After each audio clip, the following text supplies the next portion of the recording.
Bismillahirrahmanirrahim. Assalamualaikum warahmatullahi wabarakatuh.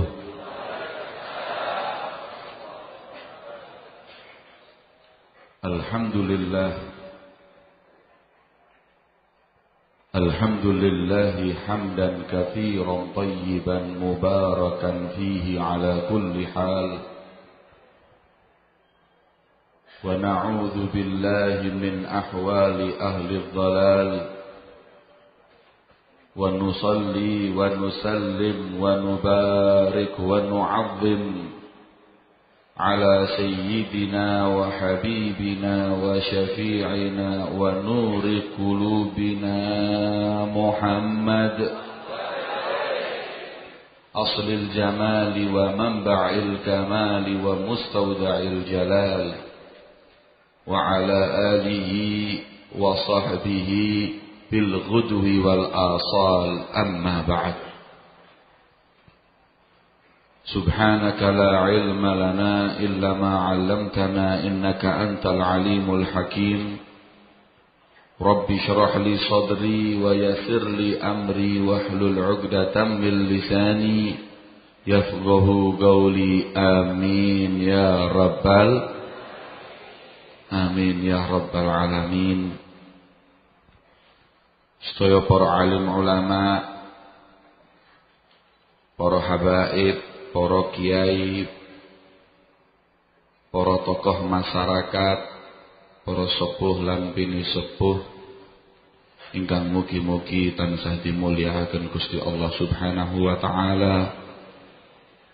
Wabil khusus dumateng panjenenganipun Kiai Haji Jamaluddin, mugi-mugi diparingi panjang umur, diparingi kesehatan, amin ya rabbal.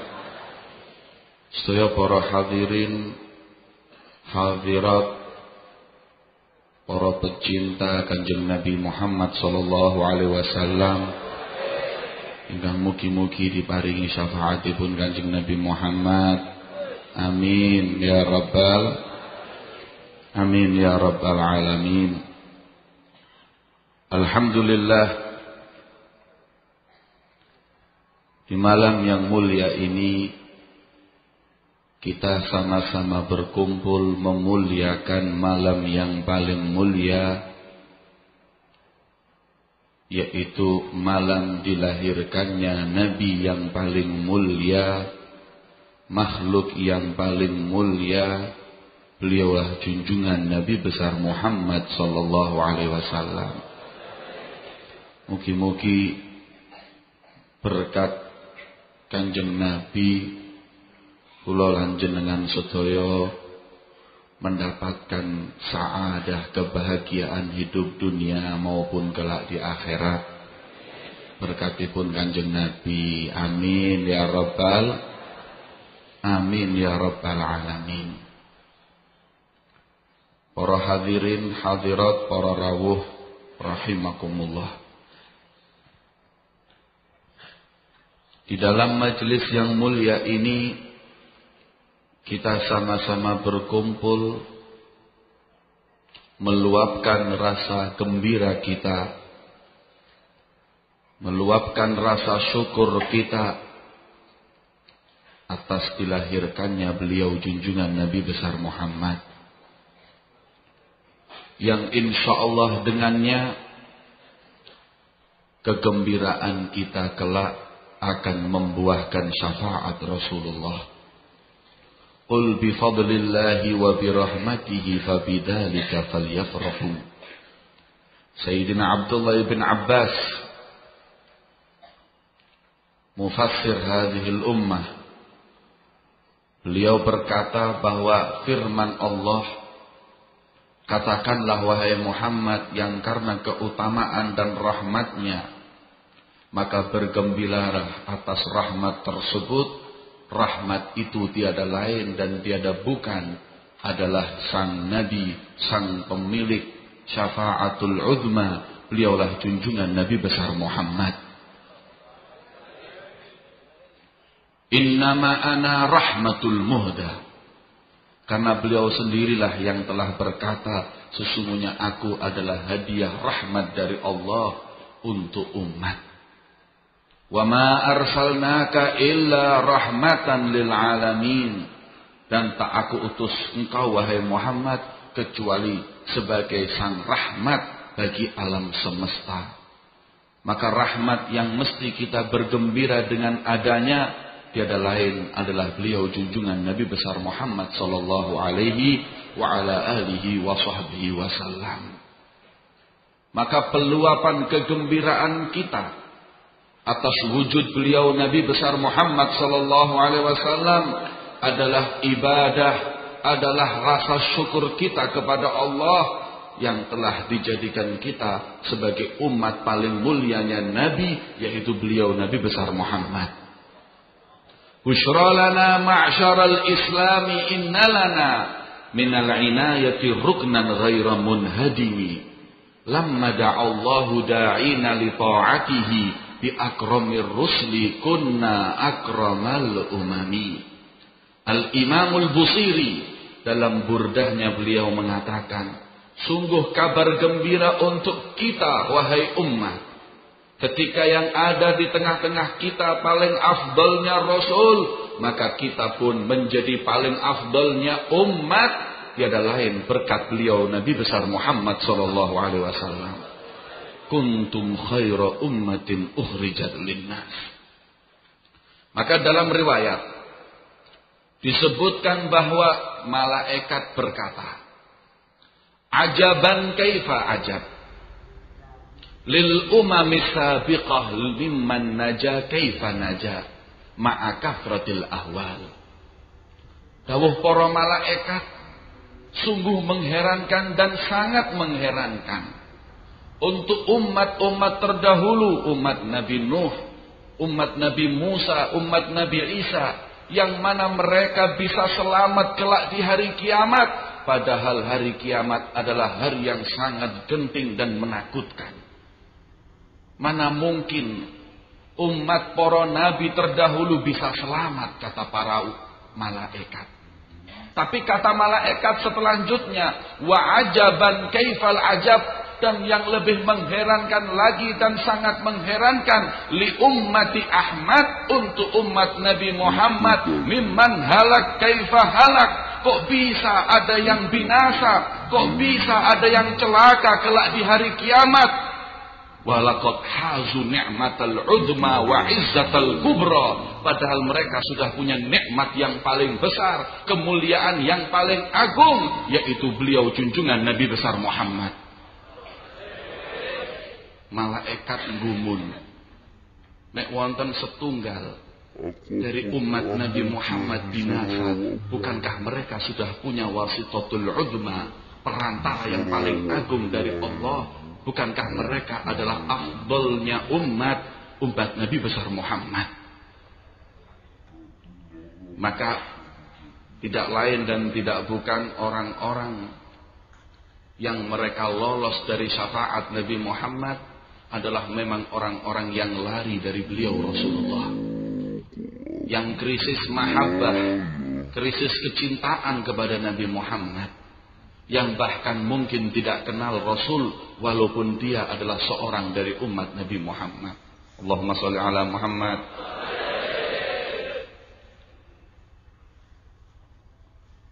Kemuliaan yang datang di tengah-tengah kita ini semua tidak ada lain adalah berkat beliau Nabi Muhammad. Kenikmatan yang datang di tengah-tengah kita, nikmatul Islam, nikmatul iman, bahkan nikmat wujudina, tidak ada lain karena berkat beliau junjungan Nabi besar Muhammad. Hingga Sayyidina Abbas, paman beliau,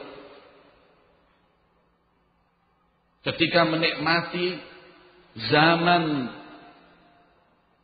Islam, zaman iman, zaman kejayaan Rasulullah, zaman kemuliaan sebagai umat Nabi Muhammad, yang sebelumnya beliau mengalami zaman jahiliyah, maka beliau berkata kepada Rasulullah, ya Rasulullah, laqad asyraqatil ardu wa dha'at binurikal ufuku Wa nahnu fi dzalika nur wa fi dhiya'i wa sublir rasyadi nakhtariku. Gusti Kanjeng Nabi, semenjak lahirmu 12 Rabiul Awal, alam semesta bercahaya dan cahaya tersebut menembus segala alam. Dan sampai detik ini, jalan hidayah yang kami jalani adalah hanyalah berkat lahirmu wahai Rasulullah. Maka itu ulama sepakat malam yang paling mulia untuk kita umat Nabi Muhammad adalah malam dilahirkannya beliau Rasulullah. Napa lebih mulia dari Lailatul Qadar? Nggih. Lebih mulia daripada malam nisfu Sya'ban? Iya. Lebih mulia dari malam 1 Rajab? Pasti. Lebih mulia dari segenap malam. Karena kalau tidak ada malam 12 Rabiul Awal, kita enggak kenal Lailatul Qadar. Kita enggak kenal malam nisfu Sya'ban. Kita enggak kenal semua malam, bahkan kecuali setelah datangnya 12 Rabiul Awal, malam dilahirkannya beliau junjungan Nabi besar Muhammad. Maka tepat kiranya apabila kita meluapkan kegembiraan kita di hari dilahirkannya Rasulullah. Maka sudah sewajibnya dan sepantasnya bagi kita yang mendapat kemuliaan dari Nabi Muhammad untuk meluapkan kegembiraan kita di malam dilahirkannya beliau Nabi Muhammad. Justru yang mengherankan, kalau umat Rasulullah sampai 12 Rabiul Awal berlalu, belum sekalipun pernah memperingati hari dilahirkannya Nabi Muhammad. Niki kebangetan. Khususnya sekarang kalau kita perhatikan, kebetulan 12 Rabiul Awal itu tepat kalau tidak salah di tengah-tengah bulan Februari. Maka ada 3 momen di Indonesia niki sing bareng. Yang pertama Imlek, yang kedua 14 Februari. Dinten napa niku, Pak? Ibu-ibu niku hafal Valentine. Dan yang ketiga Maulid Nabi.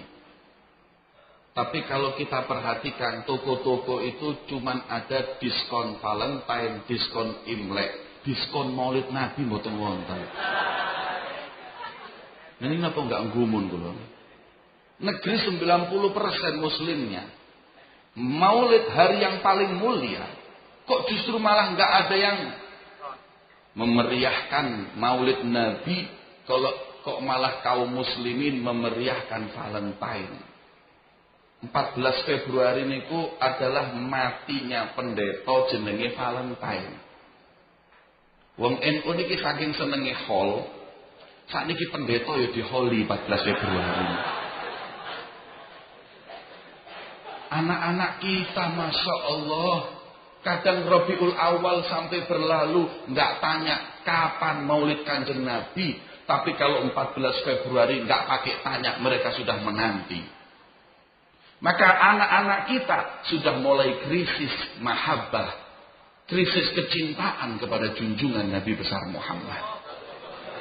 Maka melalui momen Maulid Nabi seperti ini, monggo galakkan mahabbah kepada Rasulullah, galakkan kecintaan kepada beliau, jadikanlah beliau qudwah, tuntunan dalam kehidupan kita. Insyaallah yuhsyarul mar'u ma'aman ahab, kelak akan dikumpulkan kita, zuriyah kita, anak-anak kita dengan orang yang dia cintai, tiada lain adalah beliau junjungan Nabi besar Muhammad. Allahumma shalli ala Muhammad.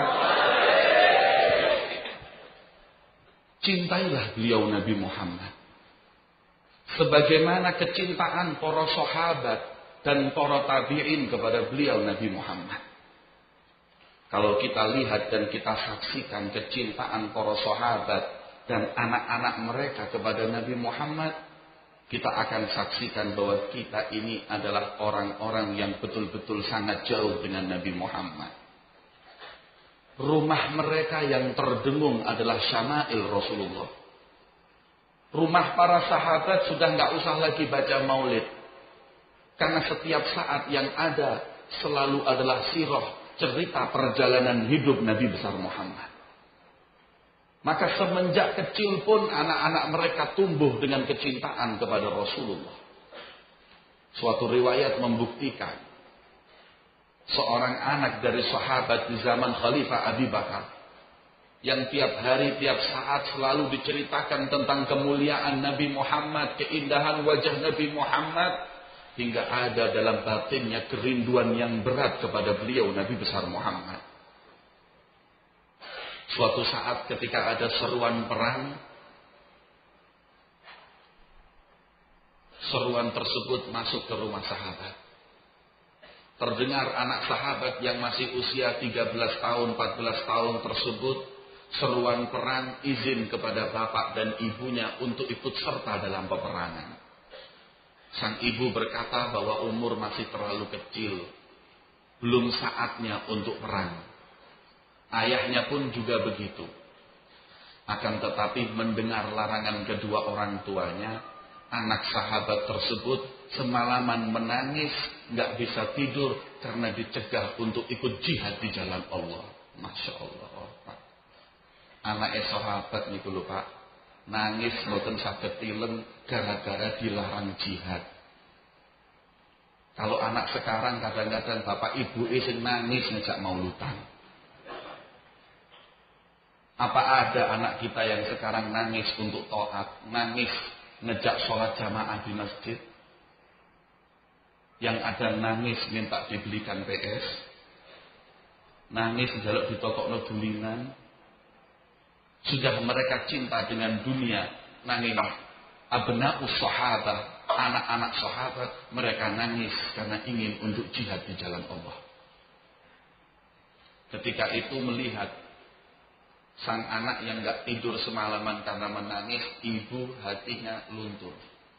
Berkata kepada suami, ya udahlah Pak, kesian anak menangis semalaman hanya ingin ikut berjihad. Kalau seperti ini, biarkan saja dia pergi. Kata suami, wahai ibu, wahai istri, kalau engkau ridho anakmu pergi berjihad, ya sudah, saya akan bawa dia ikut berjihad. Saya ridho. Kemudian bapak tersebut memberi bisyarah kepada anaknya, nak, alhamdulillah sudah dapat ridho dari ibu, besok insya Allah kita ikut serta berangkat perang. Kabar gembira itu membuat dia malah gak bisa tidur, persiapan untuk esok harinya mau berperang. Tapi sang ibu masih bingung, anak umur 13-14 tahun kok kepingin perang. Apa yang dia ingini? Kalau ingin ghanimah, rampasan perang, nggak senang dengan dunia dia. Kalau ingin sanjungan, juga nggak pengen dia sanjungan. Apa gerangan yang membuat dia betul-betul mempunyai semangat untuk berjihad di jalan Allah? Esok harinya setelah subuh itu datang, sholat berjamaah, seruan perang ketika itu sudah didengungkan, sang anak menunggu orang tuanya di depan pintu rumah. Ketika bapak tadi keluar, sang anak izin kepada ibunya untuk ikut perang di medan perang. Ketika izin, sang anak tadi merangkul ibunya, sambil merangkul, sambil berbisik di telinga ibunya dengan bisikan, ya ummi, wahai ibuku, ini stushhitu, kalau sampai nanti aku mati di medan perang, amatu ballighina salama ila Rasulillah. Kemudian nanti ketika ruhku bertemu dengan ruh Nabi Muhammad, napa jenengan boten kirim salam dumateng Kanjeng Nabi Muhammad. Bakatil nangis ibu, nak, nggih Bu. Saya setiap hari hanya sekedar mendapat cerita tentang Nabi Muhammad. Setiap hari saya hanya mendapat syama'il beliau. Saya rindu ingin bertemu dengan beliau. Dan tidak ada cara yang paling tepat seperti mati dalam jihad. Insya Allah apabila aku meninggal dunia, pasti ruhku bertemu dengan ruh Nabi Muhammad. Dan itulah tujuanku, aku ingin ikut medan perang berjihad di jalan Allah. Seorang anak yang usia segitu Pak, cinta mati kepada Nabi. Bahkan ingin meninggal hanya ingin untuk memandang wajah Rasulullah. Allahumma sholli ala Muhammad. Makanya kalau kita lihat buku para salaf, sudah menjadi hal yang lumrah anak sebelum balik harus mimpi ketemu Nabi Muhammad. Di Tarim, abna ahlat Tarim, anak-anak orang-orang di Tarim itu, kalau sudah sampai balik, belum sempat pernah mimpi ketemu Nabi Muhammad, gak diakoni anak be wong tuane. Sudah balik umur 14-15 tahun ini, belum sempat sekalipun mimpi ketemu Kanjeng Nabi, belum pernah. Maka ini anak gak beres dalam tarbiyahnya. Gak ada sedikit pun kecintaan kepada Rasul, gak diakoni anak be wong tuane. Antalas terrijal. Kau bukan orang. Betul-betul bukan orang yang berbaik, orang baik. Orang baik adalah ketika balik sudah pernah mimpi bertemu dengan Nabi Muhammad. Masya Allah. Kalau anak-anak kita zaman sekarang, jangan lagi yang balik. Sing wis duit putu papat durung sempet mimpi. Sing diimpeni niku artis tok ini. Kalau sudah setiap saat yang sering disebut adalah nama artis pemain bal-balan, ya gak bakalan Pak mimpi ketemu Kanjeng Nabi. Anak-anak kita sekarang masuk istiqomah mimpi ketemu Kanjeng Nabi. Sing mimpi Mbah Surip niku lha kene. Ini terjadi karena anak-anak kita haus dari tarbiyah, pendidikan untuk kecintaan mereka kepada Nabi Muhammad. Allahumma sholli ala Muhammad. Belum lagi sahabat Nabi Muhammad. Ma ra'aitu ahadan yuhibbu ahadan mithla ashabi Muhammadin Muhammadan. Kalau kecintaan dengan Nabi Muhammad, maka enggak ada seperti para sahabat. Hingga dikatakan tidak ada orang yang cinta dengan orang yang lain seperti para sahabat Nabi Muhammad mencintai Nabi besar Muhammad. Bukan cuma kecintaan itu ada pada lisan mereka, tapi berani mengorbankan harta mereka, ruh bahkan mereka korbankan demi kecintaannya kepada beliau Nabi besar Muhammad. Kalau kita mau ungkap cerita para sahabat, Thauban, sahabat Dzulbijadain, begitu banyak. Tapi ingin satu cerita riwayat seorang dari sahabat yang betul-betul mempunyai kecintaan yang sempurna kepada Nabi, beliaulah Sayyidina Bilal bin Rabah.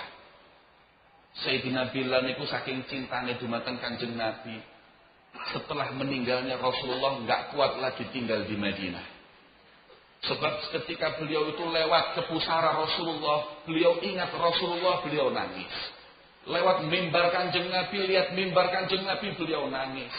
Lihat anak Nabi Muhammad, beliau nangis. Selalu beliau menangis melihat sesuatu hal yang bernisbatkan kepada Nabi Muhammad. Hingga akhirnya beliau minta untuk pindah ke Damaskus, ke Syam. Beliau tinggal di sana sampai bertahun-tahun, sekitar lebih dari 10 tahun. Beliau bermimpi bertemu dengan Rasulullah. Dawuh Kanjeng Nabi, "Ma hadzal jafa ya Bilal?" Kerenggangan apa yang terjadi antara engkau dengan aku, wahai Bilal, sampai-sampai engkau enggak pernah sekalipun berziarah ke dalam pusaraku. Ketika bangun dari mimpi tersebut, menangis Sayyidina Bilal. Minta maaf kepada Rasulullah. Maaf ya Rasulullah, saya bukan gak mau ke Madinah, saya bukan gak mau ziarah ke kubur jenengan, tapi saya ini gak kuat lihat Madinah itu selalu menangis, mengingatkan semua hal tersebut, mengingatkan kemuliaanmu ya Rasulullah. Tetapi karena itu perintah langsung, beliau Sayyidina Bilal mengemas, ambil barangnya, kemudian langsung berangkat dari Syam menuju kota Madinah. Sesampai di kota Madinah, para sahabat menyambut Sayyidina Bilal. Datang satu persatu dari sahabat, menyambut, memeluk Sayyidina Bilal, memandang Bilal pun mereka ingat Rasulullah. Ketika Sayyidina Bilal sampai ke pusara Rasulullah, beliau menangis di hadapan kubur Nabi Muhammad. Beberapa saat kemudian setelah beliau selesai berziarah, datang para sahabat satu persatu. Sayyidina Umar berkata, "Wahai Bilal, tolong sempatkan waktu untuk engkau azan, agar aku ingat zaman dikala ada Rasul di tengah-tengah kita." Jawab Bilal, "Maaf, wahai Khalifatul Rasulullah, Amirul Mukminin Sayyidina Umar, Saya sudah janji setelah sepeninggal Nabi saya nggak mau azan. Sebab setiap kali azan saya ingat Rasulullah. Maaf, bukan saya mau menolak, tapi saya sudah janji.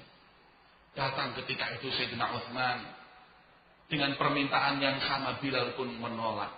Hingga datang kedua cucu Rasulullah, Sayyidina Hasan dan Husain. Sayyidi Syabab Ahlil Jannah, tuan para pemuda kelak nanti di surga. Beliau datang mendatangi Bilal. Dalam riwayat Sayyidina Hasan, asbahun nas bi Rasulillah. Orang yang paling mirip wajahnya dengan Nabi Muhammad adalah Sayyidina Hasan. Dan apabila badan yang paling mirip dengan Rasulullah adalah Sayyidina Husain. Kedua raihanatun Nabi ini datang kepada Bilal berkata, wahai Bilal, lantunkanlah azan. Kami ingin mendengar agar kami teringat datuk atau kakekku Rasulullah. Ketika datang dua cucu Rasulullah tersebut, Sayyidina Bilal menangis. Beliau ingat setiap kali Rasulullah berjalan, Sayyidina Hasan diletakkan di punggung pundak sebelah kanan, Sayyidina Husain diletakkan di pundak sebelah kiri. Kemudian beliau berjalan, para sahabat mengatakan, ya Hasan wa ya Husain, ni'mal jamal jamalukuma. Seindah-indahnya tunggangan adalah tungganganmu. Kau menunggang paling afdolnya makhluk Allah, bahkan imam Nabi dan para Rasul, beliau Nabi Muhammad. Dijawab oleh Rasulullah, wa ni'mar raqibhuma. Dan seindah-indahnya penunggang adalah Hasan dan Husain. Mengingat hal tersebut, Bilal nggak bisa nolak lagi. Kalau kau yang meminta, aku nggak akan pernah untuk menolak. Maka naik Bilal ke menara Masjidin Nabawi. Ketika Bilal naik, belum Bilal azan, Sayyidina Umar sudah menangis. Ingat, di saat ketika Bilal sudah naik menara, senantiasa Rasul SAW beliau sudah ada di tengah masjid untuk melaksanakan sholat. Maka seakan-akan Sayyidina Umar mencari Rasulullah di masjid. Apa ada Rasulullah di masjid? Karena aku lihat Bilal sudah di menara. Maka ketika Bilal mengatakan Allahu Akbar, dhajjatil Madinah. Semua orang penghuni Madinah, sahabat-sahabiyah mereka keluar. Hingga di antara mereka berkata, ayah ya Rasulullah. Apa hidup kembali Rasulullah? Apa datang kembali Rasulullah? Maka getaran tangisan di kota Madinah mengingatkan para sahabat dengan Rasulullah. Ketika mengatakan asyhadu an la ilaha illallah, gak sedikit dari para sahabat usir alaih, mereka pun pingsan mengingat Rasul dan mengatakan wa ya Muhammad ya Rasulullah. Maka ketika Bilal mengatakan wa asyhadu anna Muhammad, ketika Sayyidina Bilal menyebut nama Nabi Muhammad, Bilal pun gak meneruskan adab wa usir alaih, beliau pun pingsan saking cintanya dan rindunya dengan Nabi Muhammad. Masya Allah. Getar nangisan di kota Madinah karena kecintaan mereka semua dengan Nabi besar Muhammad. Para hadirin, para rawuh, apa pernah kita sekali dalam umur hidup kita meneteskan air mata karena kerinduan kita kepada beliau Nabi Muhammad? Apa pernah kita nggak bisa tidur suatu malam karena cinta dan rindunya kita dengan beliau Nabi Muhammad? Kalau tidak, ingat perkataan Rasul kepada Bilal, mahadzal jafa, renggang antara kita dengan Nabi Muhammad. Kosong hati kita dari kecintaan beliau Nabi Muhammad. Kemana nur kanjeng Nabi Muhammad di hati kita? Yang para ulama mengatakan, lau ghaba anni nuru Muhammad walau lahdah ma a'adatu nafsi minal muslimin. Kalau sudah nur Nabi Muhammad hilang dari hati kami sudah bukan pantas untuk mengatakan orang muslim. Karena saking cintanya mereka dengan Nabi besar Muhammad. Allahumma sholli ala Muhammad. Para hadirin, para hadirat, para pencinta kanjeng Nabi Muhammad. Dan mugi-mugi dicintai kanjeng Nabi Muhammad. Wa ya syauqa li ahbabi. Dawuh kanjeng Nabi, alangkah rindunya aku dengan orang-orang yang mencintaiku. Sahabat berkata, alasna ahbabak ya Rasulullah, bukankah kami ini pencintamu? Qala Rasulullah, la bal antum ashabi, bukan. Kalian para sahabatku. Ahbabi, orang yang betul-betul cinta kepadaku.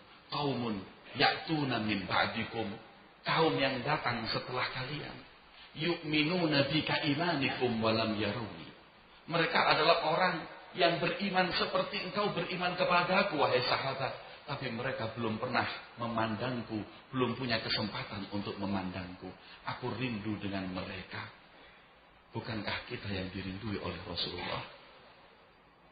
Bukankah itu yang dimaksud oleh Nabi adalah kita yang berkumpul di majelis mulia ini melantunkan sholawat, lantunan sholawat kepada Nabi besar Muhammad, syama'il Nabi Muhammad, peringatan hari lahirnya Muhammad. Bukankah kita yang dirindukan oleh Nabi Muhammad? Wa ya syauqa li ahbabi, mugi-mugi kerinduan kita kepada Nabi Muhammad dibalas dengan kerinduan beliau kepada kita dan dipertemukan kelak nanti di haud, di Telagal Kautsar bersama Nabi Muhammad. Amin ya rabbal. Mugi-mugi kula lanjut dengan sedaya mlebet swarga sareng Kanjeng Nabi Muhammad. Amin ya rabbal.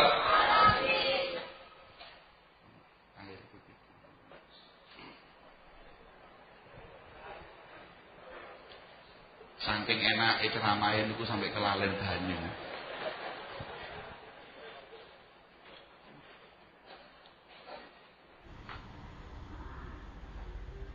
Para rawuh, hadirin hadirat kaum muslimin muslimat rahimakumullah. Dawuh Kanjeng Nabi, kullu ummati yadkhulunal jannah. Sedaya umat niki bakalane mlebet swarga sareng Kanjeng Nabi. Amin. Illa man abah, kecuali sing moh. Sahabat nggih gumun. Dong dijak mlebet teng swarga sareng Kanjeng Nabi kok nolak. Napa wonten kenikmatan yang lebih mulia dan lebih besar dari masuk surga bersama Nabi? Masuk surga aja sudah nikmat, apalagi bersama Nabi Muhammad.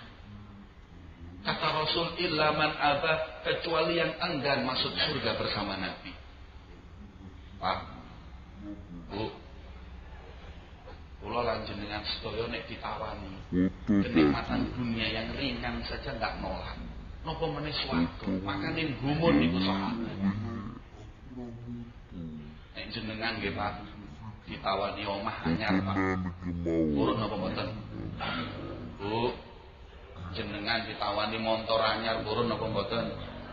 Pak, jenengan ditawani bojo anyar purun napa mboten? Jawabnya penjero ati. Kenikmatan yang seperti itu aja kita nggak nolak. Lah kok sekarang ada orang ditawari swarga nolak? Illa man aba. Faman ya'ba ya Rasulullah. Siapakah mereka yang enggan masuk surga bersamamu ya Rasulullah? Dawuh Kanjeng Nabi, man ata'ani dakhalal jannah. Orang yang taat kepadaku kelak insyaallah akan masuk surga bersamaku. Wa man asani, tapi barang siapa yang menolak, barang siapa yang maksiat, barang siapa yang melanggar perintah Rasulullah, faqad aba, maka orang itu adalah orang yang enggan masuk surga. Coba kita lihat sirah hadis ini. Rasul begitu sayang dan cinta kepada kita, sampai beliau menyebut neraka buat umatnya nggak mau. Semestinya man ata'ani, barang siapa yang taat kepadaku masuk surga, barang siapa yang maksiat kepadaku masuk neraka. Mestinya ngoten. Tapi Rasul nyebut neraka buat umatnya nggak mau. Yang taat kepadaku masuk surga, yang nggak taat atau yang maksiat kepadaku adalah orang yang enggan masuk surga bersamaku. Nyebut neraka buat umatnya beliau nggak mau. Azizun alaihi ma'anittum, harisun alaikum bil mu'minina raufur rahim. Karena Rasul itu ikut merasakan penderitaan apa yang dirasakan umatnya. Sampai-sampai beliau mengatakan, la yusaku ahadukum min syaukatin illa wa ana ajidu alamaha. Dawuh Kanjeng Nabi, umatku jangan lagi masuk neraka. Seorang di antara mereka ada yang tertusuk duri, aku merasakan ikut pedihnya. Itulah beliau Nabi besar Muhammad. Sayang, azizun alaihi ma'anittum, harisun alaikum. Beliau selalu berupaya agar kita semua masuk surga, mendapat hidayah. Wala sawfa yu'tika rabbuka fatardha. Ketika ditawari oleh Allah, apa yang kau ingin wahai Muhammad, aku akan beri sampai kau ridha. Jawaban Kanjeng Nabi napa? Idzan la arda ahadan min ummati finnar. Kalau itu pemberianmu ya Allah, maka aku tidak ridha, belum puas kalau ada seorang dari umatku masuk neraka ya Allah. Setiap umat beliau Nabi Muhammad harus masuk surga. Itulah haris, itulah keinginan beliau Nabi besar Muhammad. Tapi yang mengherankan, ada yang diajak ke surga tapi nolak. Siapakah mereka? Ya beberapa hadis Nabi yang sudah dimulai dari awal hadisnya dengan perkataan la yadkhulunal jannah, la yadkhulul jannah, la yadkhulul jannah. Hadis Nabi kalau sudah diawali dengan nggak masuk surga adalah orang-orang yang enggan masuk surga bersama Nabi Muhammad. Maka siapakah mereka yang dikatakan Nabi la yadkhulul jannah? Monggo. Ada beberapa hadis. Pun subuh apa dereng niki? Jam 11 seprapat nggih, tasih wonten penceramah. Jadi saya singkat sedikit. Kiai Gofir pun juga, Masya Allah. Ngapunten nggih Kiai, Masya Allah. Semestinya beliau dulu yang lebih tua. Nah, Masya Allah. Kiai kula partai tambahan mawon kayak gini. Beliau Rasul selalu memulai hadis beliau dengan la yadkhulul jannah. Salatatun la yadkhulunal jannah, la yadkhulunal jannah. Mereka lah orang-orang yang enggan masuk surga bersama Nabi. Siapakah mereka la yadkhulul jannah? Bahwa Kanjeng Nabi yang pertama, la yadkhulul jannah dayyus. Enggak akan masuk surga dayyus. Sinten dayyus niku? Dayyus itu ya dulure Gayus lho.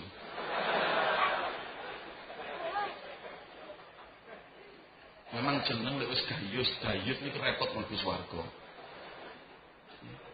La yadkhulul jannata dayyus. Tahu sahabat, faman dayyus ya Rasulullah? Ada dua riwayat.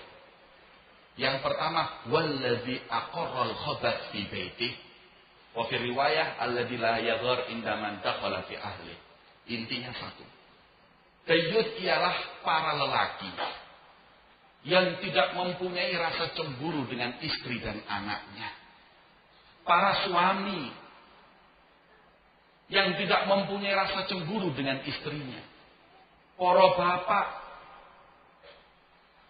yang membiarkan ada kotoran di rumah tangganya. Mereka lah orang-orang yang tak akan pernah masuk surga. Siapa dayyus? Dayyus adalah suami lihat istrinya telanjang nggak pakai jilbab dibiarkan, itu dayyus. Dayyus ialah suami yang melihat istrinya kadang-kadang jilbabannya rapet tapi celonone melok rapet misalnya. Niku dayyus. Para lelaki yang seperti itu nggak masuk surga. Siapa dayyus? Dayyus adalah para suami yang membiarkan istrinya naik ojek dengan lelaki yang bukan muhrimnya. Niku dayyus. Karena nggak punya rasa cemburu. Wong delok bojone, istrine ditumpakno ojek ambek wong lanang sing duduk muhrime. Lah apa supir ojek ku gak ngerim ta? Lah nek ngerim terus ya apa itu? Kecuali tak nek bojo jenengan elek mboten napa-napa tumpak ojek.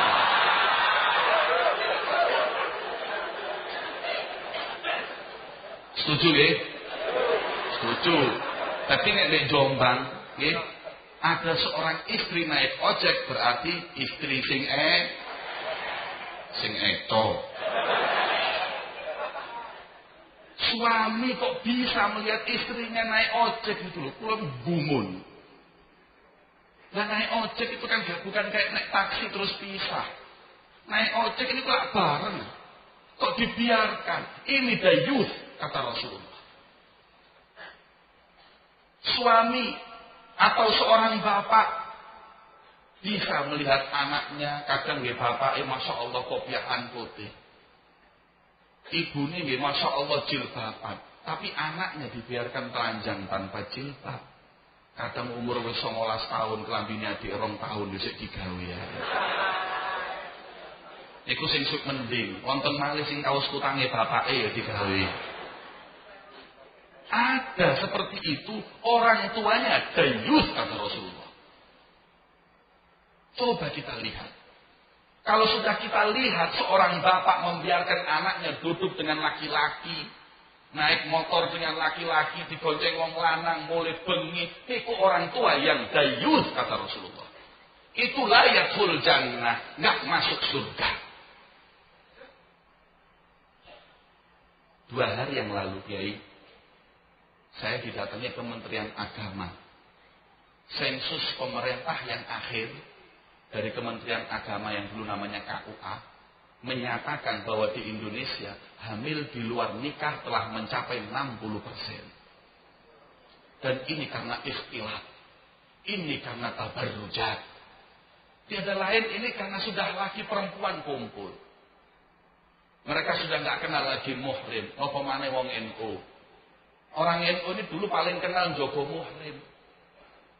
Sampai Imam Sayyidi Kiai Haji Hasyim Asy'ari dalam kitab beliau Tanbihatul Wajibat liman yasna'al maulid bil munkarat disebutkan maulid itu halal, tapi kalau ada musiknya, tapi kalau ada ikhtilat laki perempuan campur itu menjadi haram, bahkan maulid pun haram. Maka apa yang terjadi di tengah-tengah kita? Kok sekarang menjadi hal yang biasa, lanang wedok sing duduk mahrome kadang ya salaman. Kemudian mulai lagi di antara mereka laki perempuan campur. Teman datang jam 11 malam ya dibiarkan. Mereka adalah dayus, orang tua yang fal'iyadzubillah nggak akan masuk surga. Gusti Kanjeng Nabi, beliau gelisah, beliau sedih ketika lihat umatnya sudah seperti ini. Monggo, sekarang di negeri barat saya mendapat kabar, saking banyaknya perselingkuhan dan perzinaan, hingga sekarang di beberapa kantor-kantor sudah mulai diadakan pemisahan laki-laki dengan perempuan. Dan diwajibkan untuk berbaju yang sopan. Mereka telat. Kita diajarkan oleh Nabi 1400 tahun yang lalu menghargai wanita. Mereka sekarang sadar bahwa wanita itu dengan kebebasan justru malah nggak dihargai. Mereka dengan baju yang bebas justru mereka nggak ada nilainya.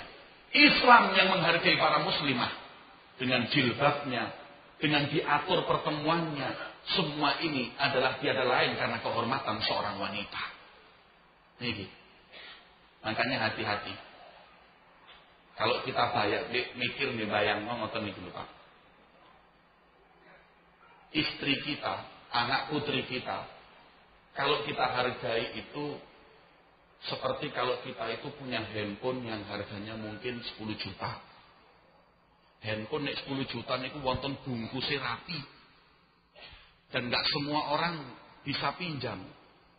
Bahkan kalau ada yang mau pinjam didelok sik tangane rusuh napa enggak. Terus nek wis disilih dideloki wedi digomblayu. Wong 10 juta. Niku handphone sing larang.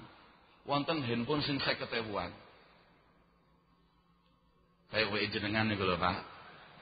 Semesem-mesem Bapak niku. Pikiran datine kaya wekku ya Allah, nggih. Yang 50.000 handphone niku, handphone yang murah itu biasanya nggak ada bungkusnya, mudo. Kalau ada yang pinjam gak dikekno, diuncangno, sur. Gak didelok maneh, balekno gak dibalekno gak apa-apa handphone 50.000-an. Niku bedone handphone sing 10 juta ambek sing 50.000. Istri kita juga ada yang seperti handphone 10 juta dan ada yang sing 50.000-an.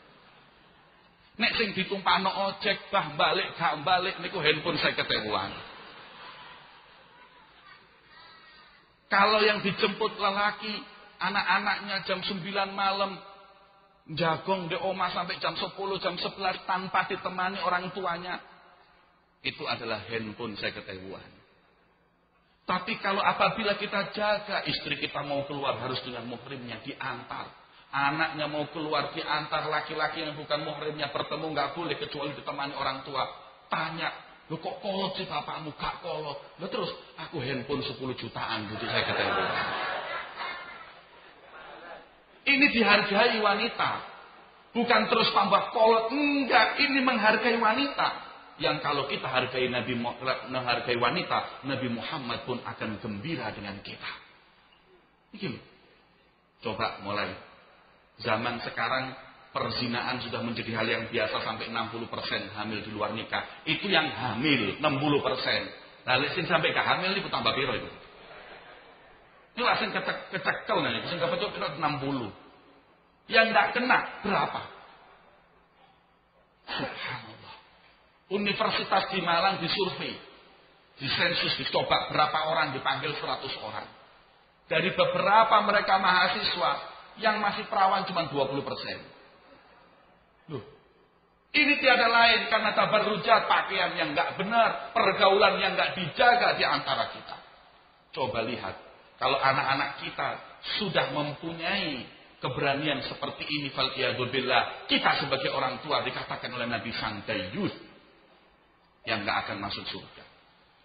Tapi kalau lelaki ataupun wanita dijaga pergaulannya, bahkan punya iman dan takwa yang kuat, sampai ditawari oleh laki-laki atau perempuan hal-hal yang enggak benar, nolak karena Allah, Rasul menjamin sab'atun fi dhilli arshillah yauma la dhilla illa dhilluh, rajulun da'athu imra'atun zaman sabin wa jamalin faqala inni akhafullah. Kata Rasulullah, dari 7 golongan manusia kelak nanti di yaumil kiamah yang mendapat syafaat Nabi, mendapat naungan Allah, salah satunya lelaki atau perempuan, para pemuda-pemudi yang diajak oleh lawan jenisnya untuk berbuat hal yang enggak benar, perzinaan maupun lainnya, menjawab inni akhafullah. Kalau sudah anak-anak kita, Pak, biasa ngaji tenggaya Jamal, istiqomah, insya Allah iman itu kuat dan bisa mengatakan ini akhafullah. Nanging lek mboten nate ngaji, jawabannya bukan ini akhafullah napa, mubadzir nek ditolak. Laki-laki mengajak seorang perempuan zaman sobin wa jamalin, lelaki yang punya kedudukan, punya harta yang banyak, punya keindahan wajah, mengajak seorang wanita, ayo nonton bioskop. Jawabannya, enggak mau, karena enggak ada pernikahan di antara kita. Ini akhafullah, saya takut kepada Allah. Maka pemudi seperti itu adalah yang mendapat kelak naungan Allah di hari tiada naungan selain naungannya. Sebaliknya laki-laki diajak seorang wanita yang cantik, anak orang kaya, untuk melakukan hal yang enggak baik, kayak nonton bioskop tak bayari. Enggak, saya enggak mau. Ini akhafullah, saya takut kepada Allah. Kalau sudah jawaban itu ada, niscaya mereka adalah orang-orang yang kelak mendapat naungan Allah di hari tiada naungan kecuali naungannya. Kita mesti harus mencetak pemuda-pemudi seperti itu, dan itu bisa tercetak kalau mereka adalah orang-orang yang gemar ngaji, istiqomah hadir pengajian. Ngaji itu jadikan warisan, Pak. Saya beberapa saat yang lalu hadir pengajian di Kuitang, Jakarta.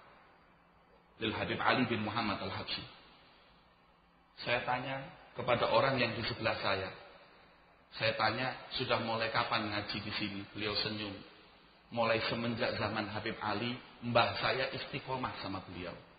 Kemudian anaknya Habib Muhammad bin Ali meneruskan pengajian di Kuitang. Bapak saya juga istiqomah dan saya selalu diajak. Sekarang di zaman Habib Abdurrahman juga saya istiqomah dan saya sudah menyiapkan anak dan cucu saya untuk hadir majelis seperti ini. Masya Allah. Maka majelis adalah warisan buat mereka.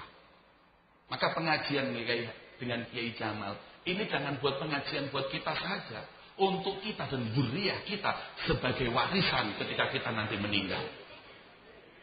Lah kalau orang sekarang nih Pak nggak seneng ngaji, warisannya ya TV petang puluh ini Bu.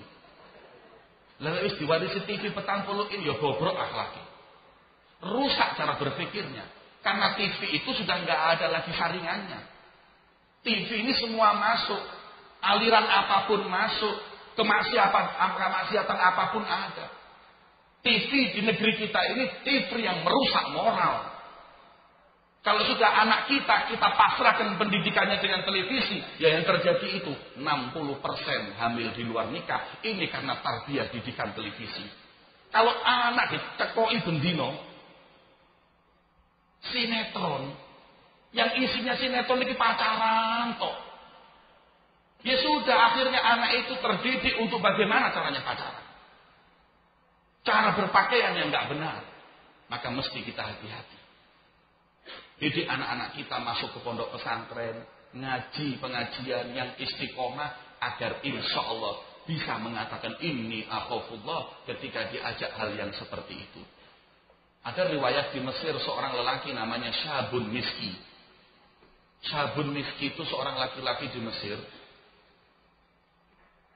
yang walaupun ekonominya agak sedikit lemah, tapi dikenal seorang yang parasnya indah, apa jenenge ganteng. Nek zaman sakniki mirip Habib Jamal titik ngoten. Gak usah protes. Nek protes kula mandeg ceramah niku nggih. Pokoke wong sing jenenge Jamal niku ganteng delon Ki Jamaluddin itu. Nah sampai ngamuk nggih pon ngamuk mbek kiai ini nggih. Beliau seorang yang menawan wajahnya, para wanita menginginkan sesuatu hal yang enggak baik. Maka ada seorang wanita ketika itu memanggilnya untuk menerken rumah. Atapnya ada yang bocor. Ketika lelaki itu masuk, dikunci pintu nih. Ayo, aslim nafsak, serahkan dirimu kepadaku, berbuatlah zina. Seorang wanita cantik, menggiurnya, bahkan mengancamnya. Kalau sampai kau menolak permintaanku, aku akan teriak. Maka orang kampung akan datang, pasti akan memukulimu. Aku akan katakan kau mau ingin memperkosaku. Bingung lelaki itu. Tapi lelaki itu berkata, ini akhafullah. Saya takut sama Allah. Saya nggak mau tahu. Turuti perintah saya. Hubungan dengan saya. Atau saya teriak di kampung. Bingung. Kemudian akhirnya mendapat pikiran, oh ya saya mau. Tapi izinkan saya untuk masuk kamar mandi. Untuk mandi bersihkan badan. Setelah itu monggo. Kau ingin apa aku turuti. Wanita itu berpikir, oh tambah resik, ganteng resik, tambah masya Allah. Nih, nek ganteng kepet, tetap aja mambu nih. Kemudian dia sudah masuk kamar mandi. Masuk kamar mandi, wanita itu siap-siap. Setelah masuk kamar mandi, dia buka bajunya, kemudian dia buang air besar. Setelah buang air besar, diambil buang air besar, dilulurkan ke badannya. Lulur herbal. Tanpa bahan pengawet. Murni alami. Body industri. Diusapkan ke semua badannya. Setelah diusapkan ke semua badan, dia keluar. Ayo. Mau kau sama aku sekarang? Ya masuk ganteng kayak ngono. Kemudian mengatakan, keluar, ukhruj, keluar kau. Jijik. Maka kalau perempuan itu mengusir, dia pun keluar. Setelah keluar dia lari. Sampai di kampungnya, wong kampung geger bingung. Nopo wonten WC umum lewat nih. Kemudian orang itu keluar mengatakan, apa niki? Lelaki tersebut cepat lari sampai di rumahnya, dia mandi. Dia bersihkan badannya, kemudian dia berwudu, dia berdoa. Sunnah taubah. Sholat sunnah taubah. Kemudian setelah itu ketiduran. Setelah tidur, dalam tidurnya beliau mimpi bertemu dengan Nabi Muhammad. Kanjeng Nabi berseri-seri, wajahnya girang. Kal ana aftakhir bika ya syab. Kula niki bangga denganmu wahai pemuda yang berani mengatakan inni akhafullah. Kemudian pemuda itu mengatakan, iya Rasulullah, saya malu. Tetangga-tangga saya ini sekarang sudah ngecap saya orang yang bau gak enak. Ya Rasulullah, fitnah apa ini? Kata Rasulullah, jangan khawatir. Saya girang, saya gembira denganmu wahai pemuda. Takwa dan imanmu yang begitu tinggi kepada Allah. Kemudian beliau ketika itu mengatakan kepada pemuda itu, iqtarib ya hadza, mendekatlah kau. Ketika mendekat, semakin mendekat, fa'anaqahu Rasulullah, dipeluk oleh Rasulullah dan diusap badannya oleh Kanjeng Nabi. Gembira pemuda tersebut, bekas usapan Kanjeng Nabi tersebut. Ketika pemuda itu bangun, wewangian tangan Rasulullah nggak hilang mulai saat itu sampai beliau meninggal dunia.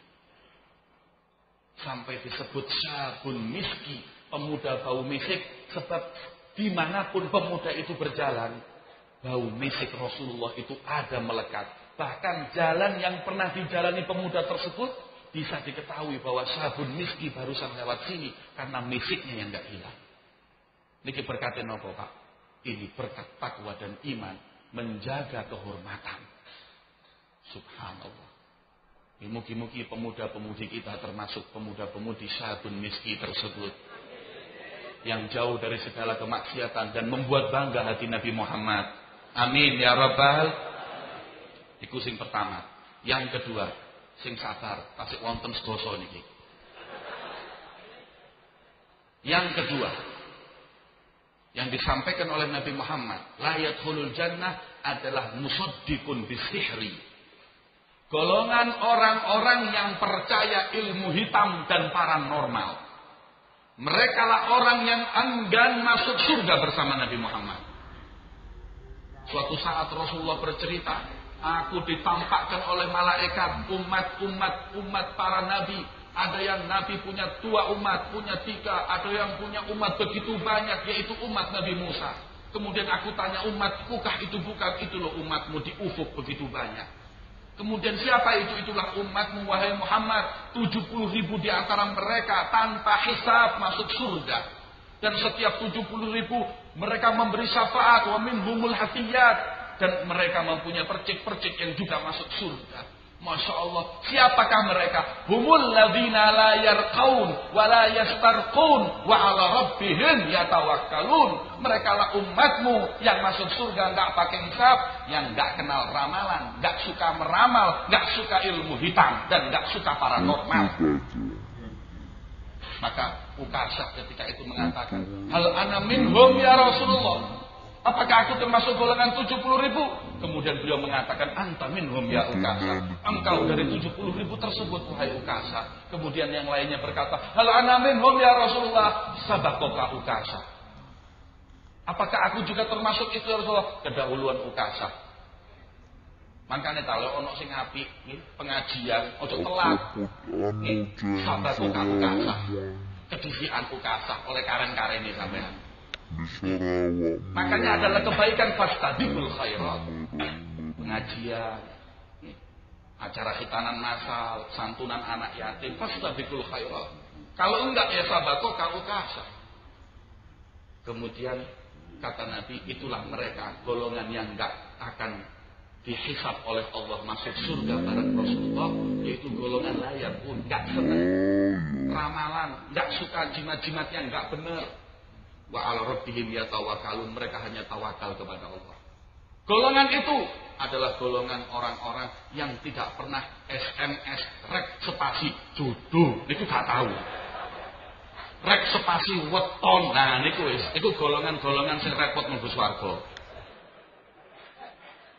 Sedikit-sedikit percayanya sama gitu-gitu. Ate buka toko, buka warung, sik tak SMS sik. Rek spasi weton, dijawab, Anda nggak cocok kerja di air, nggak cocok kerja di darat, terus mumbulo kayak Gatot Kaca.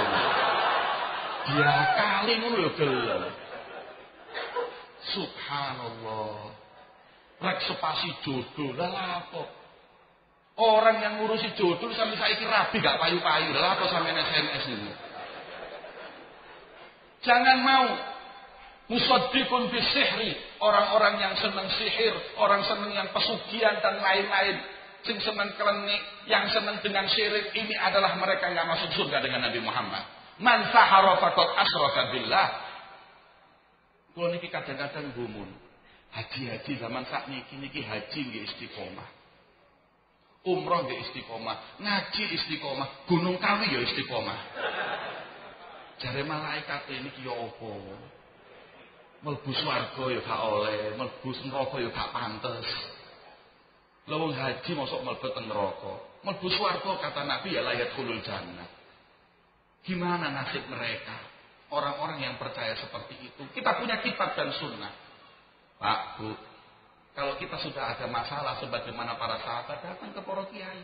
Datang ke para habaib, sowan ke mereka, minta jalan keluarnya. Mereka adalah pewaris Rasulullah. Mereka adalah wasithah bainan nabi wa ummati. Al ulama humul wasithah bainan nabi wa ummati. Wasithah perantara kita dengan nabi adalah para ulama. Kalau sudah kita jauh dengan wasithahnya, lebih-lebih lagi dengan Nabi Muhammad. Kita datang ke mereka. Kepengin apa sih? Nggih, kula niki kepengin rezeki kula lancar. Kula ben Senin nyenen, ben Kemis yo ngemis. Tapi ora sugih-sugih. Terus sudah saya coba semuanya. Dukun niku yo tak parani, dukun iki tak parani, paranormal kono iki tak parani, tapi ora sugih-sugih. Salah, Bu, salah, Pak. Datang ke para alim ulama, insya Allah mereka punya amalan-amalan yang jelas dari Rasulullah. Mau rezekinya lancar, mau rezekinya berkah, kata Rasulullah, baca surat Waqiah, lam tusibhul faqah. Orang yang istiqomah baca surat Waqiah dijamin gak bakalan melarat, rezekinya mesti dibarokahi oleh Allah. Niki janjine sinten sanes dukun, niki Kanjeng Nabi. Wa ma yantiqu 'anil hawa in huwa illa wahyun yuha. Janjine Kanjeng Nabi bukan dari hawa nafsu tapi dari wahyunya Allah. Nih, yang kepengin rezekinya lancar, baca surat Waqiah setelah sholat asar, jangan ditinggalkan. Insya Allah diberi rezeki yang lancar, diberi rezeki yang berkah. Amin ya rabbal. Nek jenengan Pak boten saged istiqomah mau surat Waqiah, yes minimal boleh bojo jenenge Waqiah.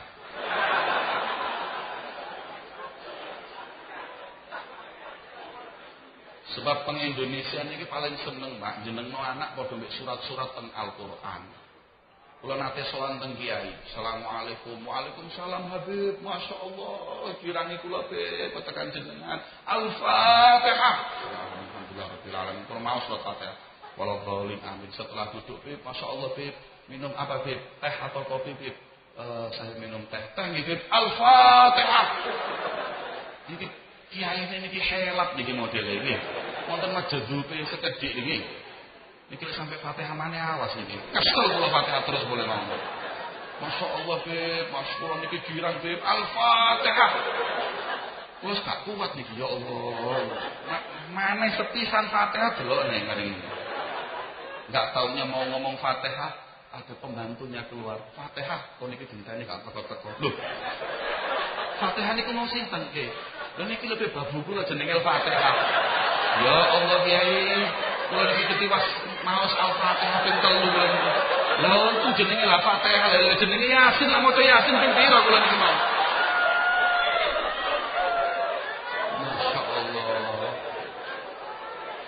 Mantap wis jeneng Al-Fatihah nggih Kiai. Sampeyan rubah mawon Kiai. Nggih mboten napa-napa grup napa jeneng Al-Baqarah. 2 juz setengah niku nggih. Mantep niku. Masyaallah. Nih. Baca surat Waqiah, insyaallah rezekine lancar. Amin ya rabbal. Semua ada.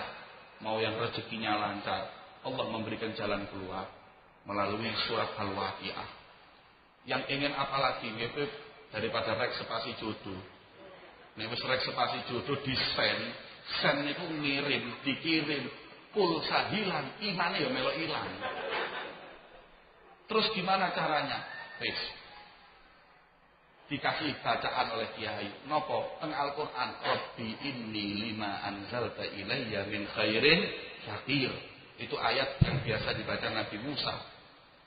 Ya, dibaca oleh para salaf kita. Kalau jodoh itu enggak datang, biasa dibaca Rabbi ini lima anzalta ilayya min khairin fakir. Insyaallah akan datang jodoh yang soleh maupun solehah. Amin. Dibaca 5.000 kali. Repot kepengin rapi gak gelem kesel iki. Gak bondo pulsa gelem iki gratis ya mau. 5.000 kali dibaca. Nggih, niku amalan para salaf. Ada lagi yang saya diberi ijazah oleh guru saya Habib Salim bin Abdullah bin Umar Syatib. Beliau memberi ijazah ya Aliyu, nama Allah ya Aliyu dibaca 7.000 kali. Insya Allah akan datang jodohnya.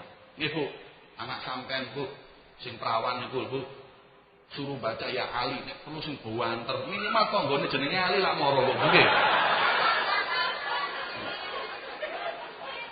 Banyak amalan itu jelas yang saya dapat dari seorang Masyayikhul Haram, Syekh Muhammad bin Ismail Yamani. Beliau memberi kepada saya dari ayah beliau Syekh Ismail amalan untuk insya Allah mendapat jodoh yang baik, khususnya para laki-laki. Setiap habis sholat baca Rabbana atina fid dunya hasanah 7 kali, 1 nafas, kemudian baru diteruskan wa fil akhirati hasanah wa qina adzabannar. Karena hasanatul dunya menurut Sayyidina Sa'id ibn al-Musayyib, beliau adalah mar'ah as-salihah.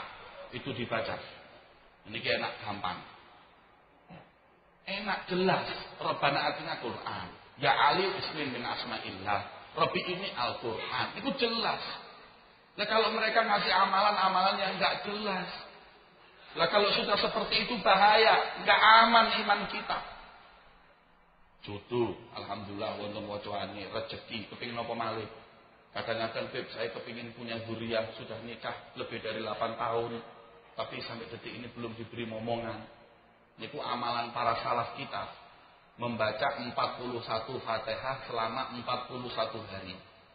41 Fatihah 41 hari dibaca setelah sholat qobliyatul fajr atau qobliyatul subuh, sebelum sholat subuh. 41 hari mutawaliyah dibaca, nggak boleh putus sekalipun, nggak boleh. 41 hari. Insya Allah, saya pernah memberi beberapa orang, semuanya alhamdulillah berhasil. 41 hari, insya Allah berkatipun Kanjeng Nabi, insya Allah diberi dzurriyyah turunan yang soleh. Amin ya rabbal. Cuman repot, subuhnya jam 8 mocone ini lho kapan? Kalau nggak bangun subuh loh, kok mau punya anak, sementing nggak punya anak, lah subuh gak tangi lah, anaknya lah zuhur gak tangi bang gini, bapaknya subuh gak tangi, nopo meneh anak ini. Maka itu kalau kita baca itu semua, insya Allah kita akan diberi keturunan yang baik, yang soleh dan soleh. Amin ya rabbal, amin ya rabbal. Apalagi musaddiqun bisihri, orang yang percaya paranormal nggak bakal masuk surga.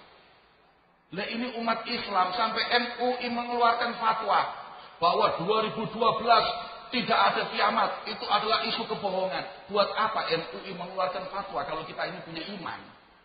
Tapi karena resah dengan perkataan paranormal yang membimbangkan kaum muslimin. Ada apa kaum muslimin ini bimbang dengan perkataan paranormal? Ini ada apa? Lu jenenge paranormal, lu gak normal. Kok dipercaya? 2012 kiamat. Barusan kemarin perubahan. Bukan 2012, 2015. Kulo niki bingung, lho kiamat iso diundur padahal pilkada ya. Kok ada yang seperti ini? Terus umat Islam percaya. Ada seorang suami telepon, Beb, ngapunten Beb, kula badhe swanten jenengan, monggo wonten napa niki lho istri kula Beb. Pun tigang pinten mboten saged tilem. Lho sebab napa? Niki dawuhe pirose dokter niku depresi. Shock. Lho, kenapa? Niku lho Beb, isu-isu kiamat niku lho. Oh iya, nggih. Terus coba bawa ke rumah. Sampai di rumah kula tanglet. Motone wis mencicil. Wong telu dina gak turu nggih. Kemudian kula tanglet. Nggih Bu, wonten napa Bu? Nggih Beb, kula niki keweden kiamat Beb. Lho, pun wonten kabar tak Bu Kiai kapan kiamat niku?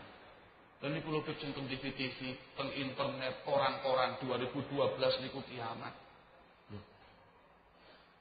Terus sing sampeyan ngedeni kiamat niku napa? Yo kula tasih alit-alit Beb. Lah terus kiamat ngenteni anak sampeyan wis gedhe lho.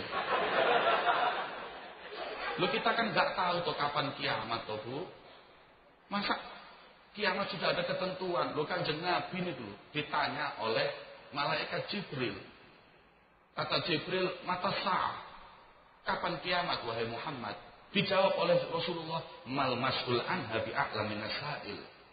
Engkau paling afdolnya malaikat, enggak tahu kapan kiamat. Dan aku paling afdolnya Rasul, enggak tahu juga kapan kiamat. Lho mama lo kan kok iso kiamat itu kok ndi? Luwih top kok malaikat, luwih top kok Kanjeng Nabi. Sirnya Allah dia buka. Akhirnya turun kiamat, dia kiamat di sini. Lah sampean kok percaya sih itu Bu, mbek paranormal? Lah ya takut. Saya terangkan, kiamat enggak ada yang tahu Bu. Yang ada hanya amaratiha, tanda-tandanya kiamat itu loh baru ada. Tapi kalau kiamat enggak ada yang tahu, ya Beb saya takut sudah enggak usah takut. Oh Bu, kapan kiamat wedi-wedi ini? Sing wedi kiamat kok wong sing sugih-sugih to Bu. Omahe 10, montore 15, keweden kiamat ya masuk akal. Nah nek modal kula kalian jenengan iki keweden kiamat sing diwedeni niku napa? Omah KPR 12 tahun dhisik kurang 8 tahun. Sepeda motor gitu. Nyicil 4 tahun dhisik kurang 3 tahun ngono benulan munggah. Apakah kiamat bukannya lebih cepat lebih baik, Bu? Ngoten nggih, Bu. Kalau kita meninggal ya tetap bojone sing nyaur, anaknya sing nyaur jenenge utang. Tapi nek kiamat lah kok 12 ya kok, Bu. Gitu, Beb ya. Iya, Beb kalau itu doakan cepat kiamat, Beb. Loh, bingung. Kita pikir-pikir luwih wedi nyaur utang daripada kiamat itu. Percaya dengan paranormal sampai segitunya. Ini kata Rasulullah la yadkhul jannah. Enggak masuk surga yang seperti ini. Maka itu, para bapak, para ibu, didik, ini semua terjadi karena apa?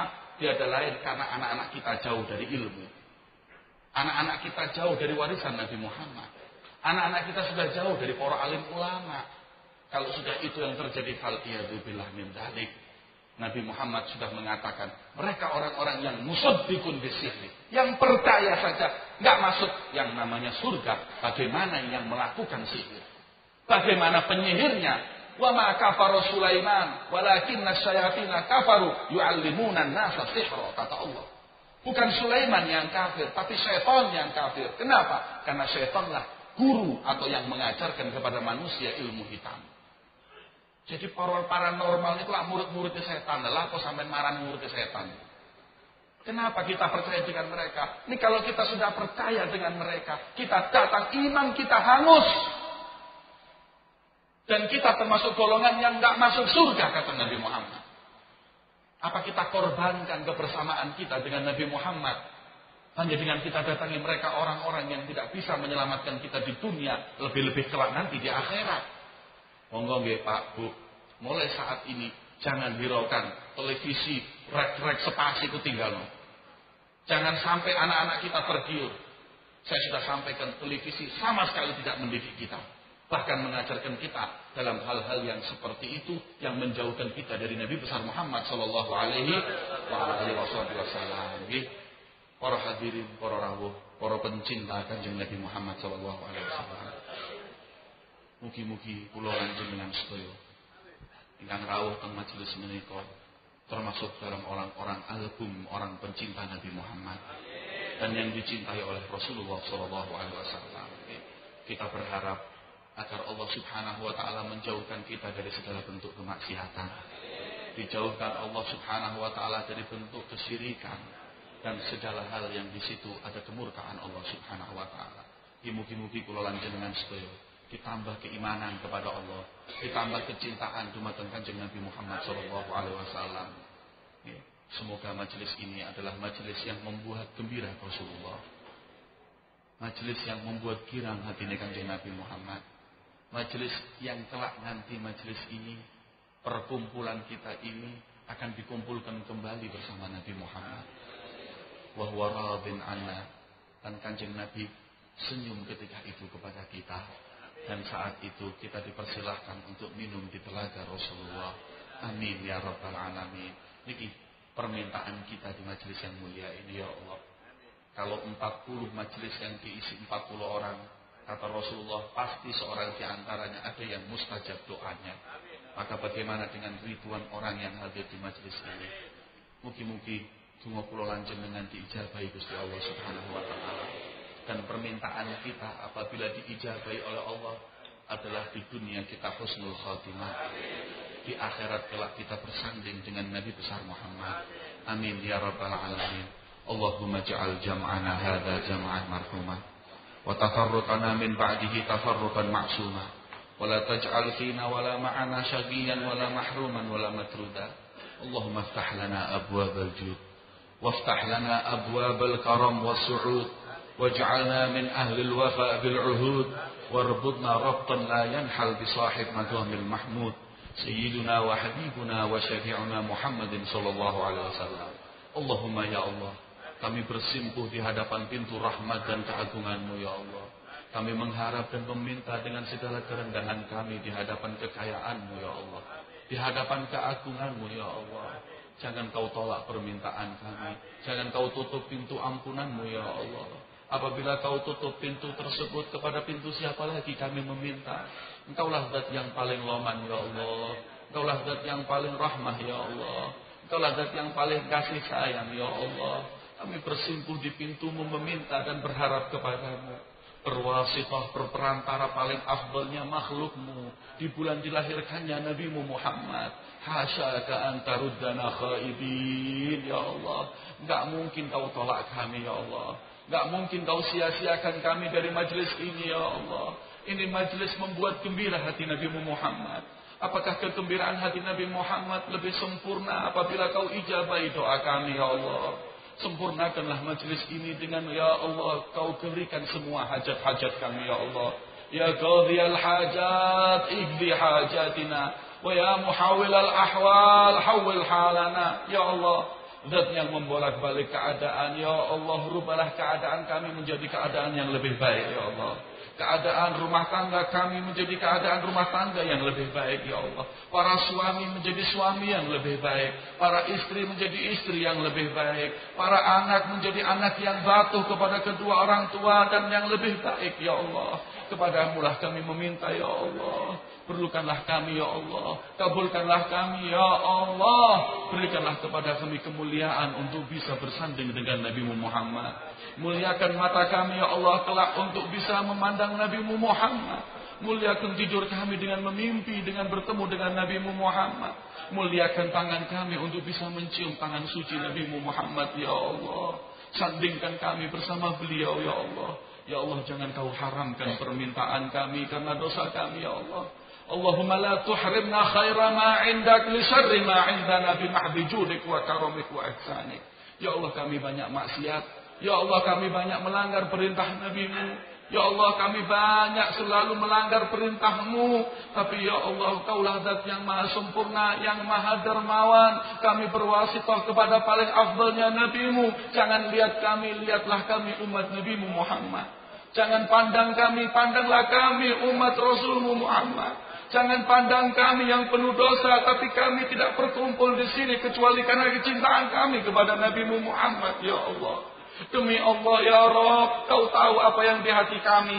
Tak ringan langkah kaki kami, tidak tergerak hati kami kecuali karena kecintaan kami dengan Nabi-Mu Muhammad.